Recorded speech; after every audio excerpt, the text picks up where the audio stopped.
Okay. And here we go. We'll call to order this regular meeting of the Easton Reading Region 9 Policy Committee at 9:02 a.m. on October 1st, 2021. Yes, it is October already. Our first item on our agenda is public comment. No members of the public being present. We'll move to committee member comment. Okay, hearing none. We'll move into our business for today, which is continued review of policies related to bullying, anti-harassment, et cetera, hazing, et cetera. I'm going to share my screen here. And as we jump into that, Yep. I think it's important that we get out of here with a recommendation. Yeah. And I do think that the way that we're doing this gives rise to sort of a re-envisioning of what a first reading might look like on the three boards. Instead of it being purely pro forma, having boards actually provide substantive comment to the extent that there is any in that first reading, because we will meet as a committee several times before it goes back for a second reading. And it allows us to incorporate those comments on a tri-board basis so that the three boards don't feel like they're all editing in a vacuum. Yeah. And then we can accept or reject the comments with rationale and bring it all back. I think that would be helpful. I agree with that.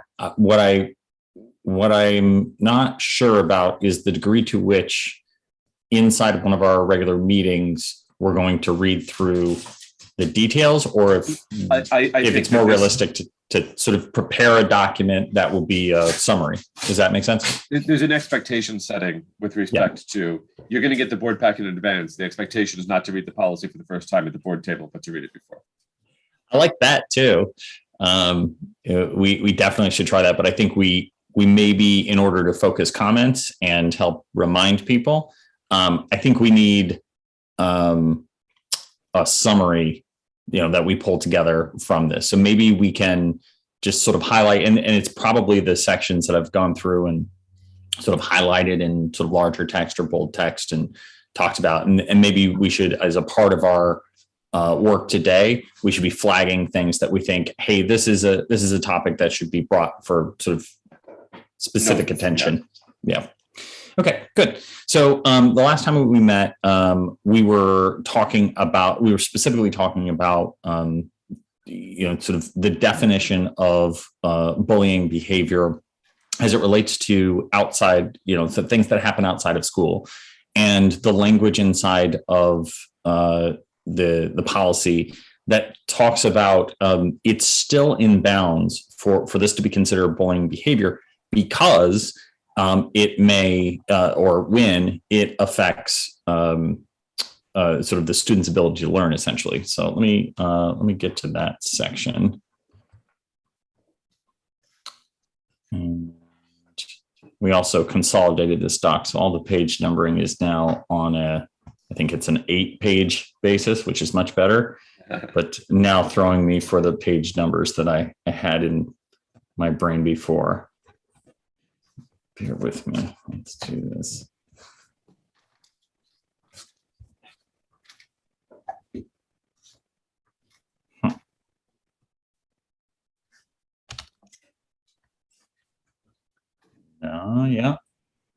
Yeah. Okay. So outside of school setting, location, activity, or program that is not school related or through the blah, blah, blah, blah, blah. So we have that. And I think we basically have the words any.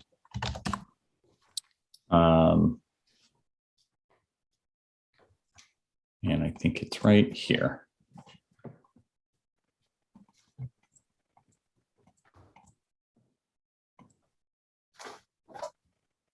Yeah, so right here, any act of bullying, whether on or off school grounds or through the use of electronic device, if such bullying. So this is what I was talking about before. So it creates a hostile environment at school for the victim, infringes on the rights of the victim at school, or substantially disrupts the educational process or the operation of the school. So this is where we left off last time. I think we were all meant to chew on that a bit. Anyone have any sort of additional thoughts after that discussion? No. The only thing that we can talk about is, what is the standard for a hostile environment, and what is the level of evidence? Because I've been dealing with bullying and having conversations with parents for a long time, and it's always very personal. It feels personal between the victim and the perpetrator, and sometimes there are behaviors that are bullying, that could be constituted a bullying, but they may only happen once, or they may happen outside of school. And is the behavior inappropriate? Yes. Does it necessarily create a hostile environment in school? So, what is that standard? Is it a link, or is it, clear and compelling evidence? Because that's important for administrators when they're making that decision about how much of an impact does something happen in school. There could be a very serious incident that happens during a travel soccer match in a different town. Right. And does it impact the kids in school? It may not. But the parents may feel that it does. And so there just we need to tighten that up a little bit, I think.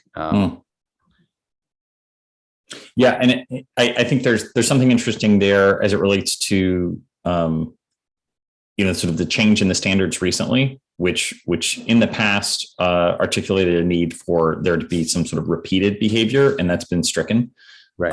From by the sort of recent changes to the law in the state of Connecticut, and so with that has come an increased sort of mandate for investigations happening in the schools, because it's essentially one incident that can sort of trigger this if it meets the standards. So the question then becomes, especially when we're talking about sort of that, I think last week you gave an example of that travel soccer team where these two have been playing travel soccer together for years. It's, they're best friends, they're buddies in class, and yet there was an incident that really could be thought of as bullying and maybe fits that standard, and can be incredibly disruptive to that child's ability to learn inside of the classroom, the child who was bullied. And I think that, there was I think it was a study out of Massachusetts this last summer, I think it was released, that talked about the sort of prevalence of bullying amongst peers, and that's really where the bullying is happening.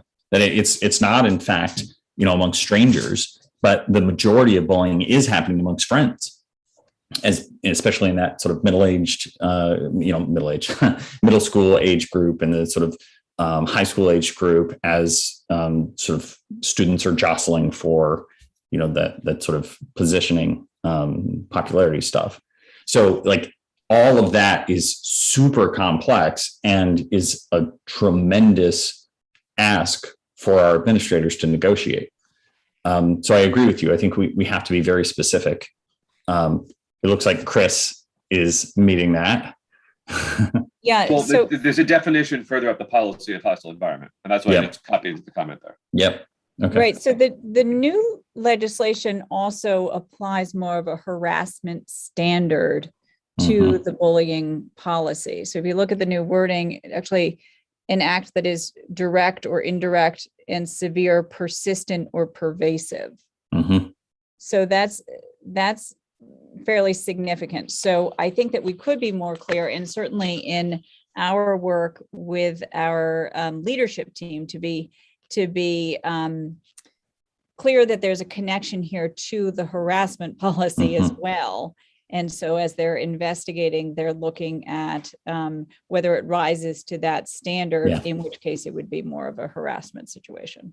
Yeah. And the language is stronger now.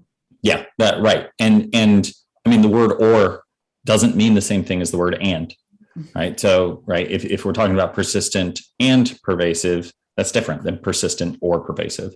Right. And in the context of sort of hostile work environment and employment context. That's right. It's a stray remark is not going to do it. A bunch of remarks might, just like a single violent act might, or a single really significant act might. That's right. Or pervasive. That's right. That's sufficient to alter the environment, basically. Right. Okay. So do we think, so I think it's really helpful. Thanks, Chris, for grabbing that, the sort of hostile environment language. Is there anything else that we think is necessary for sort of additional clarification on this point?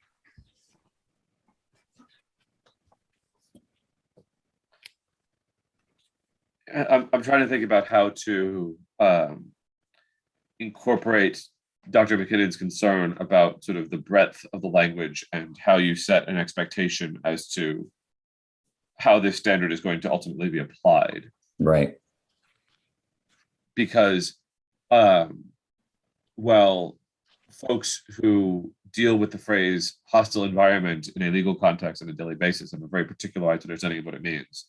Right. The average person who is emotionally invested in an incident is going to think that almost anything is hostile. Yep. I think that's right.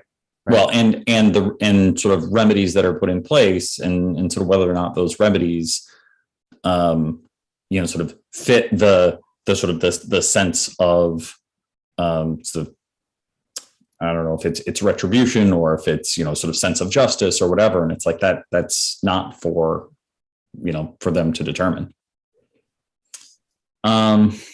Okay. So what is, if we're looking at a takeaway here, is the actual takeaway that there's a link now as we get into the regulation side of this and sort of work that needs to be done there on the part of the administration to sort of be really clear about the administration of this?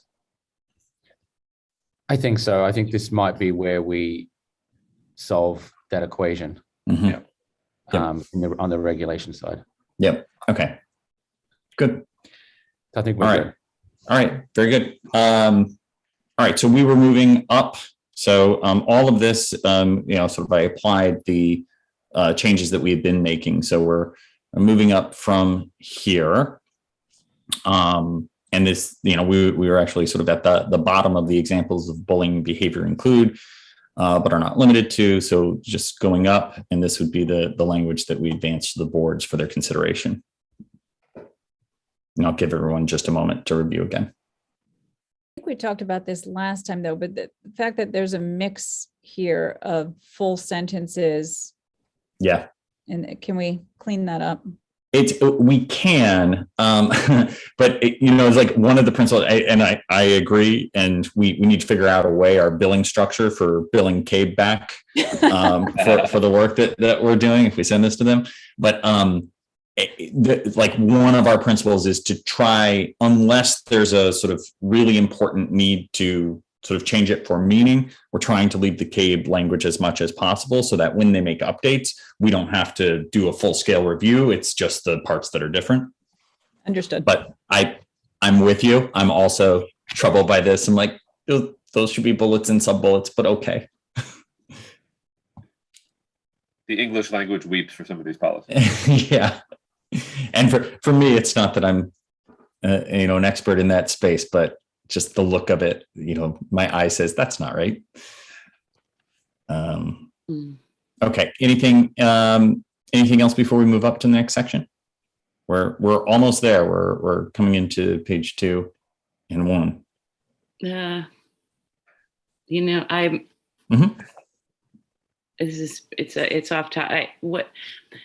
As I'm reading this, I keep coming back to we've had 2 reports about our equity audit at Region 9, and I got to say we didn't learn anything tremendously surprising.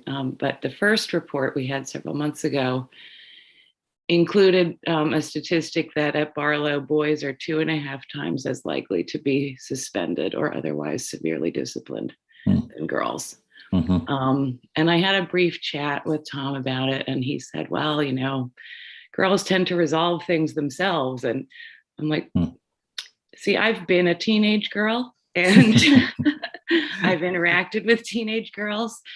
And so I just, and I don't know if this really even has anything to do with the policy or the execution of the policy, but things like exclusion from peer groups within the school, that's a girl thing.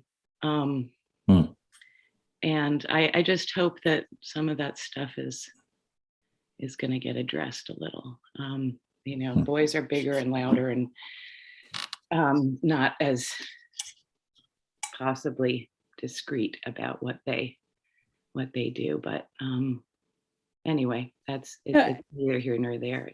No, I think it is right here. It hit me like a bag of sand when they said that. I think it's a really relevant point, Gwen. Absolutely, because you're really talking about positive climate, and we know that there are different forms of unkind behavior that may or may not rise to the level of being bullying, but the ability of some people to use facial expressions or looks in a way that is really demeaning and damaging is something that requires our attention, right? It's not necessarily the student who, physical violence or attacks. And I think that this is really the heart of the work of the school level climate committees, because those climate committees include staff members, parents, and students. And I think we need to hear more directly from students on a very regular basis about what they're observing and how we can be responsive to that, so that from the students, we're building a increasingly more positive climate, so that that's less likely to happen, right? Where it seems as if the incidences that rise to something that's so visible get addressed and there's a clear consequence, and some of the other things that might be equally as damaging maybe slip between the cracks, and that's not okay. I mean, that's something we feel really strongly about. Yeah. I mean, I'm thinking that, so in middle school, I remember a girl named Christine who on the bus would make comments. And like, I still remember her talking about my nail polish, like intentionally so I could hear it, like I'm 51 years old and I still remember that. I think, Gwen, that is it's so important to this conversation, because we're talking about trauma, right? And I think we in general need to recognize more forms of trauma, that all of this being excluded from a group is a very real form of trauma. And, what we're talking about in this bullying and hazing policy is how we can detect, how we can reduce, how we can restore after students are visiting traumas upon each other. And, I think we should always also be mindful that, sometimes because we're not attuned to it, adults can further that trauma without even meaning to. And I am right with you. My middle school experience wasn't great. and yeah, I'm in my 40s and I still remember it. Yeah. Middle school. I will say, I've been heartened by the reactions I've had, when my nephew first went into middle school, and so I'm like, so how is it? He said, I love it. I'm like, okay, that's weird. I've never heard that response before. So I think we are doing a lot of things right, which is good. All right. So I want to make sure we're sort of continuing up the document here so we can get to the end and ideally make the recommendation. So I think the next section is all dedicated. I'll just sort of zip to the top real quick so that we know what we're talking about here. We're talking about definitions for bullying, and we have a series of examples. We can work, from the top down on this one. This is the last section. So we'll for this one, maybe we'll just sort of start up at the top, and then we can sort of work down until we get to the top of page 2. Does that work? Okay. Okay, so we'll give everybody a moment to just review, and then we can flag anything that anyone wants to touch on.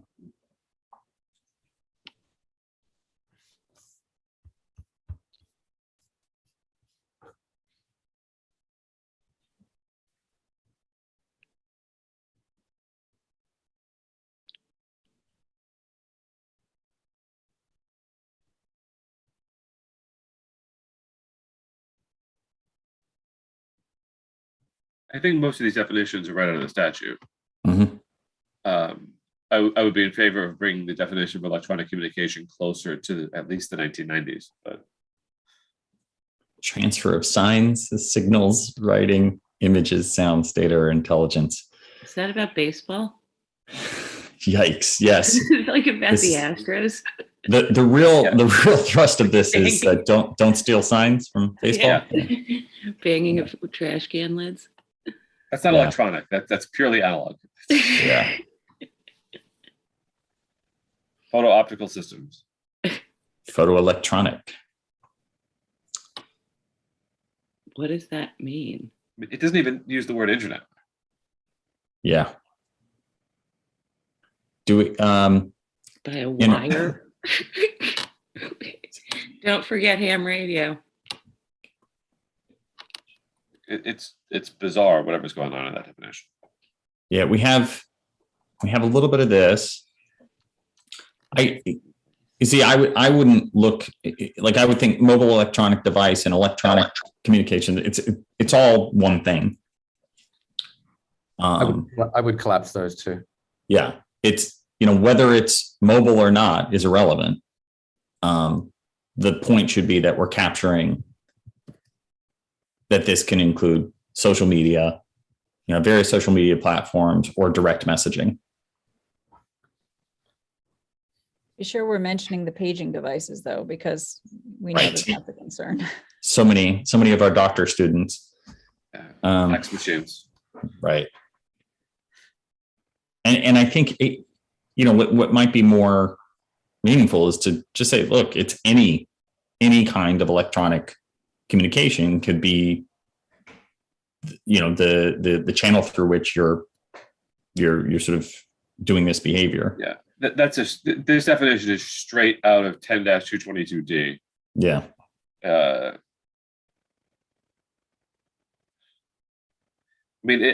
I would probably be in favor of just leaving it because every definition is pulled right from the statute. Right. As stupid as it is, Yeah. that's what the statute says. Yeah. Pick it up with Hartford. Yeah. I think that's right. I think we asked for them to fix it the next go around. Heck, good luck. Yeah.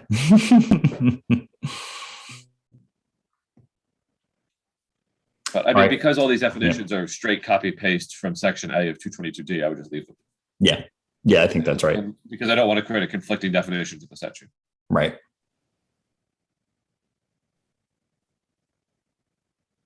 But I do wonder about the first two paragraphs of this policy that I think violate our aspirational rule. But I do This year? think, yeah, but I do think there might be some need for prefatory language. Mm-hmm. And I do wonder if this is a place where we want to be sort of direct to address Gwen's comment a little bit, both from saying that the board's view hazing and bullying, I don't want to say through an equity lens because that's going to throw up everybody's red flags that we're trying to do something that we're not. Right. But what I think is sort of important to get through is bullying doesn't look the same to everybody, in as much as this group of people might, be physically rough with one another, but it's not because they're bullying each other. It's just because that's how they interact and that's how their peer group interacts. Whereas if that same behavior appeared in another group, it would be problematic because it would create that hostility. On down to, for some, things can be small and discrete. And I think that the statistic Gwen referenced about the rate of suspensions or discipline at the high school by gender, I think probably reflects an underreporting of inappropriate behavior by girls. Yep. And probably an overreporting of inappropriate behavior by boys to a certain extent, depending. I have no idea, but you would expect it to be closer to parity. It's just a question of what behavior attracts that sort of attention. Yeah. Whereas there might be other things going on that need to be addressed. And the extent to which we use this introduction to say, we enforce a positive school climate, we reject bullying in all forms and expect the administration to enact regulations that ensure equitable application of this policy, regardless of protected class of the individual or whatever. Yeah. I wonder if sorry, go ahead, Jason, Dr. No, McKinney.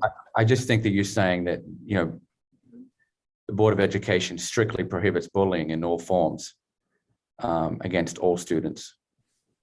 So it really, whether it, when you develop a policy on, a business policy, right? It's pretty clear cut.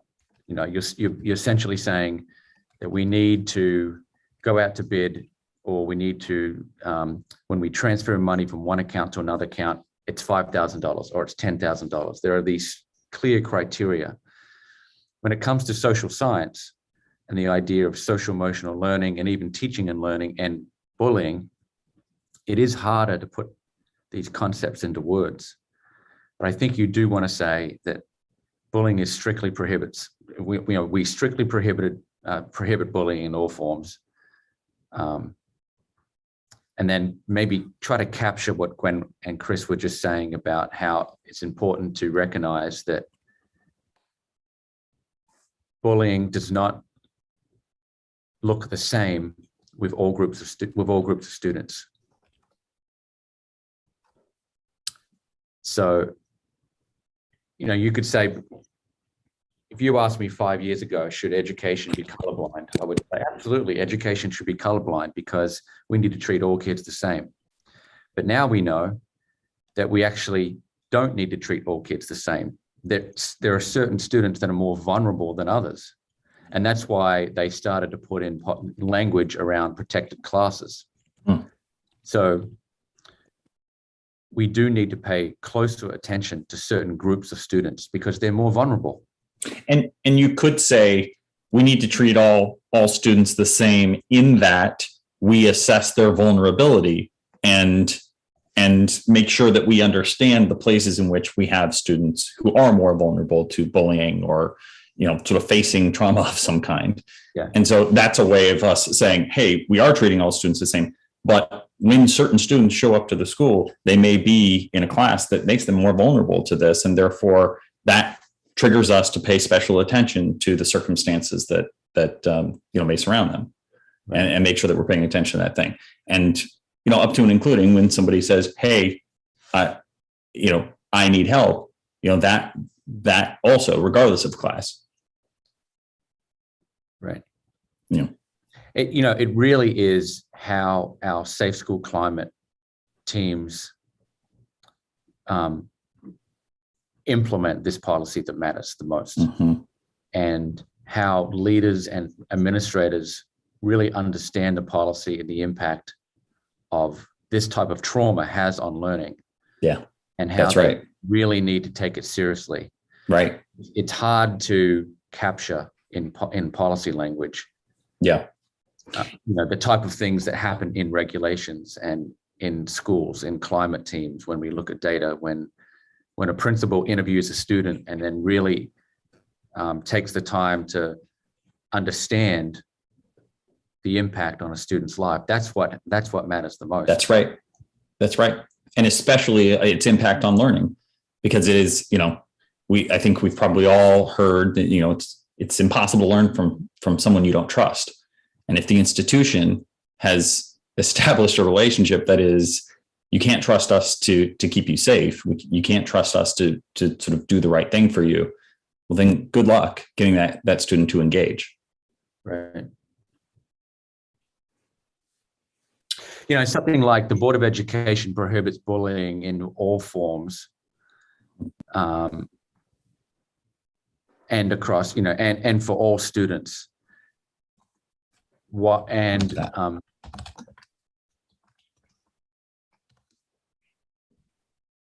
like that. Something like, while recognizing that some student groups are more vulnerable than others, and we need to pay closer attention to the impact of bullying on these kids. I know we got to put that into more policy language, but how about, and is mindful of the disparate experiences of its students both inside and outside of school?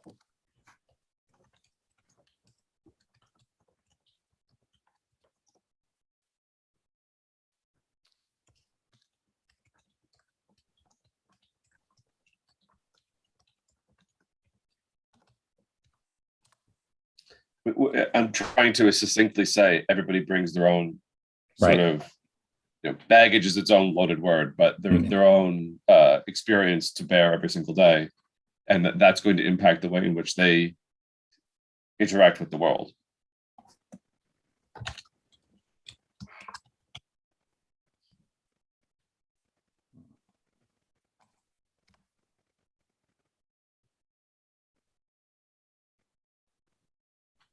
I think you might even, before you say prohibits bullying in all forms, start with promotes a positive school climate.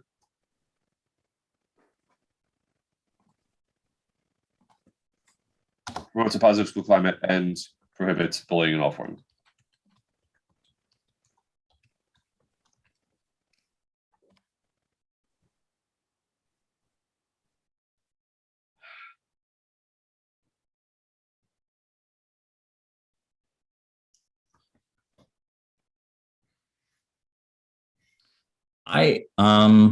There's some redundancy between. Yeah, I actually would cut all of this and just start with that one simple, clear sentence and then get into the policy. Yeah. Do Right. we have, is it down further? There's a definition of There is. positive climate. Yes. Okay. Yes. I mean, because the whole thing is really about climate. So the policy provides information about hazing and bullying, but it's really all about climate. The third paragraph, I think, adds something to the table. Yes, if you deleted that.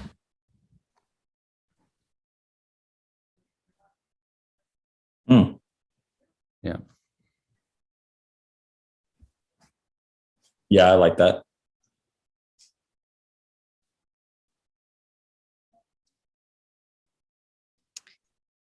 Does bias come in here at all?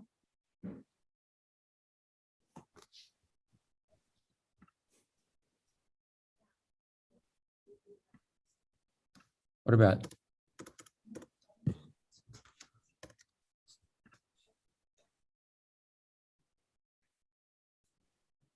Promotes positive school climate, prohibits bullying in all forms and for all students.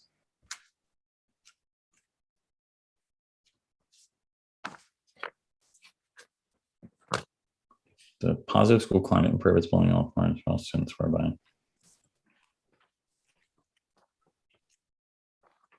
Bit of a run-on sentence. I like the English department just cringed a little bit. I like that. Yeah. I like the sort of simplicity of the first sentence and the sort of period, full stop sense of it. It's declarative in a way that I think is helpful. Right.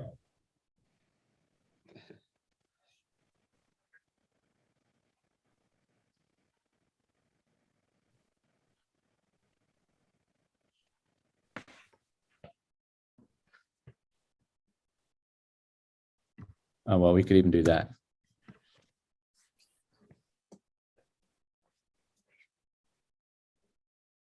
Now, why do we have adults here? Yeah, it is. There is no bullying policy against adults, right? Yep. Harassment policy for adults, but Right. I once had a staff member say, "Well, I'm filing a bullying complaint against this other teacher." Okay, well, let's talk about it, but there is no bullying between teachers. I gave a presentation once on workplace bullying, the substance of which is there's nothing illegal about workplace bullying. But I would say, this is not just a policy about sort of the victims of bullying, but it's also a way of us saying to the perpetrators of bullying. And if a bully is bullying a teacher, they're still guilty of bullying, whether or not the victim is a teacher or a student. Yeah, you could leave it in there. I just thought it was interesting. Yeah, every time I've read it, I've gone, huh? I mean, you could just write in which all members of our learning community feel socially, emotionally, and I really like that. And then adults doesn't stand out like a sore thumb. Right. So right here, sort of.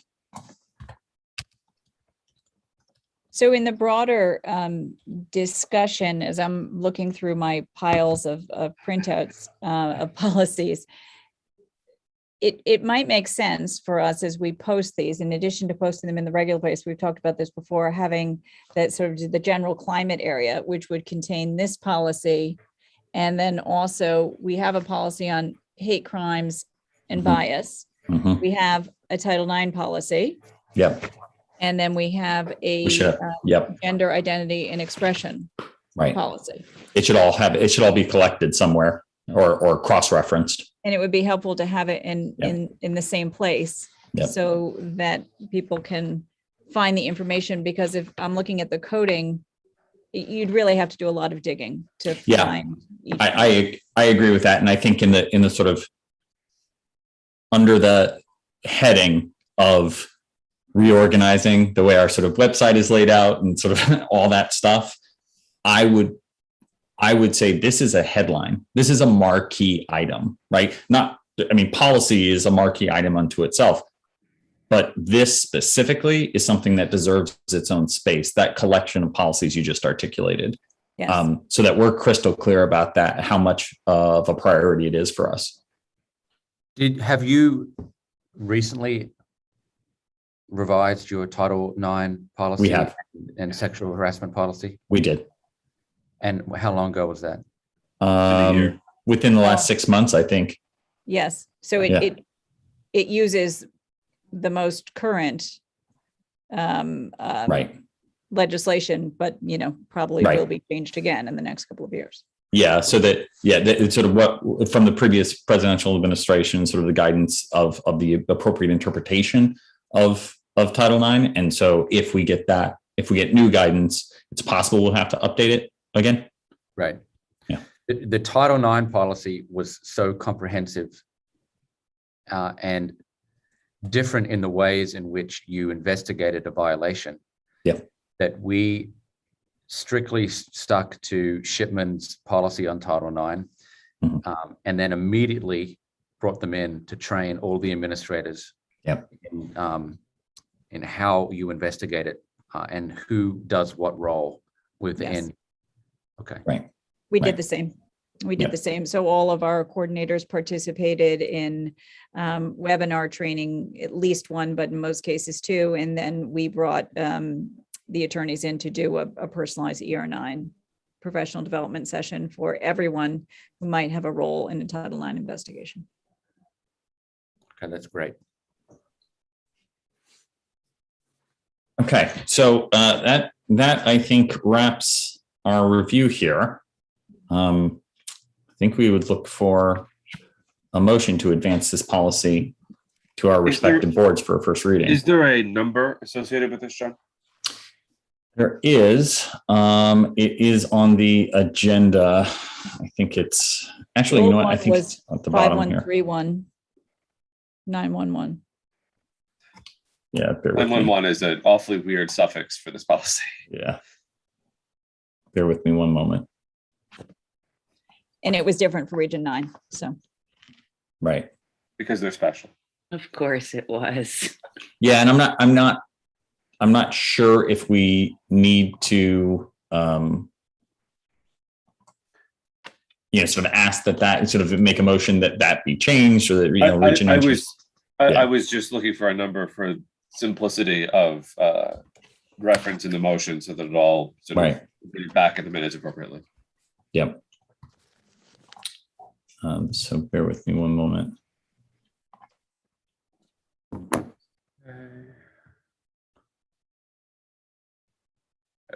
Yeah, so it's just in the 5,000 series. I think because of the differences, I think we just refer to it as the.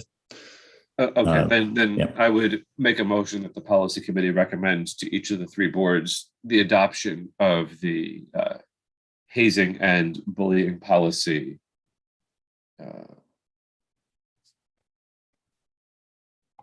Second.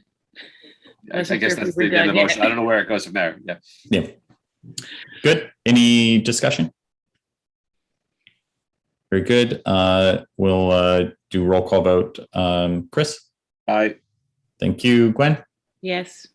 Good. I vote yes. The motion passes 3-0. So we will add that to the Reading agenda for our first reading for Tuesday, with the goal of getting it back to the tri-board at the end of the month. Perfect. That's great. So everyone should have access to this, and you should be able to take a. Actually, can you scroll up? Is that box still there? The random sort of note box that you come out. I don't think so. Let's see. Between 18 and 19 on page 4. Oh.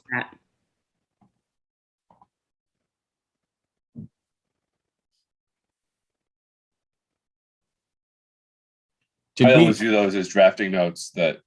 Yeah, I thought we had killed this as well, but I think there we go.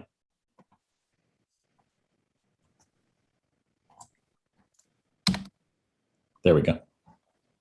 Okay. I would accept that as a Scrivener's error without need to move again. Right. All right. All right, good. So what I'll do is I'll put this into a PDF, send it around to the members of the committee for socialization with our respective boards. Good. And once I have that, it can go in the board pack for running. Yep. Good. So let's, I think that takes us to our next item on the agenda, which is public comment. Do we have any administrative updates from? Oh, I'm sorry. Yeah, right. Any other administrative updates, Dr. Pearson-Ugal or Dr. McKinnon? Not from me. Okay. All right. Chair recognizes member of the public wishing to make public comment. Go ahead. If you can please state your name and Gregory street Farm and Road, town. Thank you. Easton, Allison Bonoff. Thank Good you. morning. I'm sorry I missed the first 11 minutes or so of this meeting. It's a very important topic. It's very personal, as some of you well know. One item just overarching that I'd like to mention is not with this topic, but I'd like to mention it anywhere I attend, is to have a more cohesive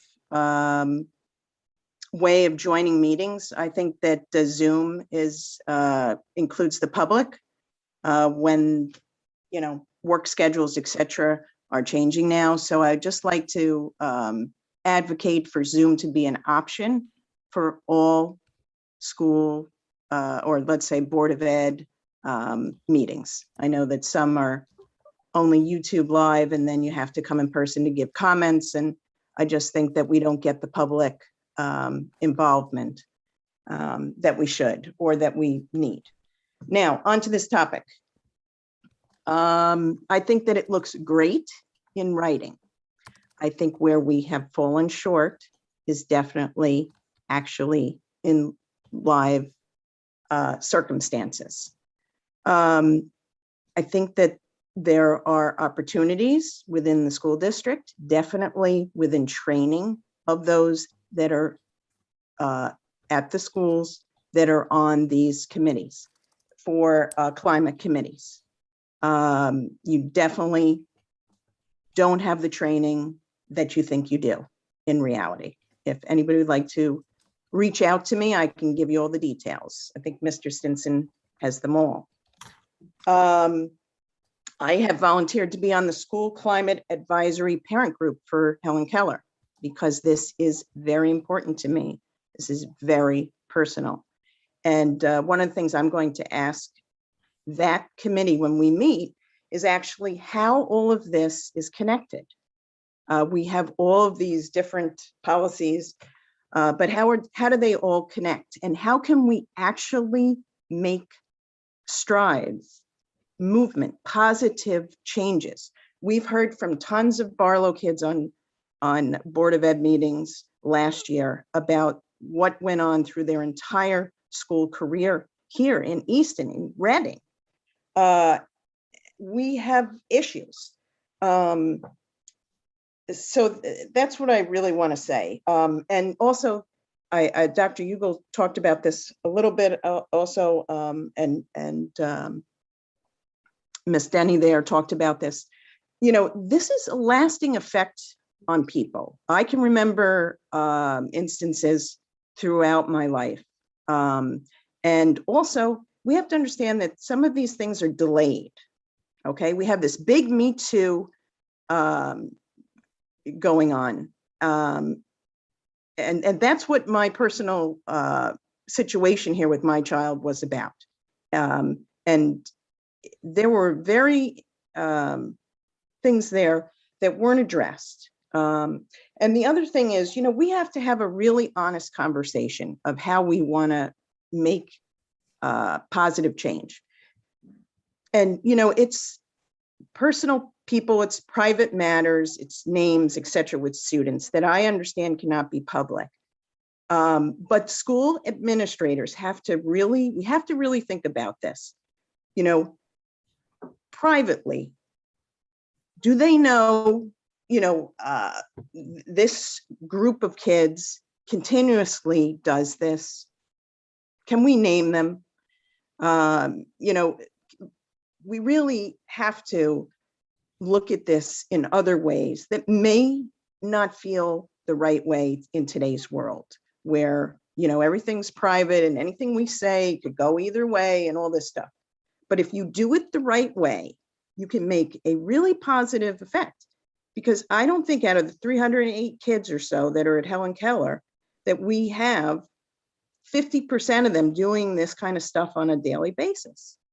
But we have repeat offenders, whether they be girls or boys. So I think it's just something to look at. It's a different way to look at it. Nobody wants to really look at it that way because we think it's wrong. But is that the best way, or one of the ways that we could maybe go forward and make some positive movement here? The other thing is, you know, what are the other kids that are getting bullied every day? We also know them. We also probably have a good idea of who they are. Let's help them, and let's also ask them the tough questions of, you know, the interactions between who is doing this, who did it 4 years ago, who's doing it today, etc. It's uncomfortable to do it this way, but it may lead to the best results. So that's where I stand. Again, if anybody wants to reach out to me, feel free. I have volunteered for this committee, and I am expecting that we make forward movement, not just writing policy, which is important, but actually walking the talk, doing it, saying we're going to do this every day, not just a hot topic. Because if anybody wants to go back and listen to those Board of Ed meetings, it's eye-opening, eye-opening. So I think what you're doing is very important, but let's stop with the papers. You know, we got the policy. Let's really unpeel the onion. Let's get in there and please make a positive advancement on stopping this kind of behavior in our schools. Let's be the leaders. Thank you. Thank you.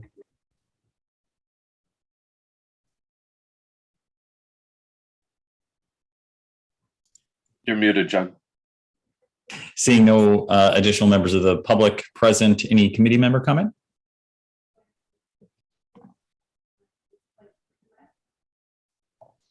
Hearing none, look for a motion to adjourn. Move we adjourn at 9:51 a.m. Thank you, Gwen. Hearing with no objection, absent objection, we are adjourned at 9:51 a.m. Thanks, everyone. Thank you.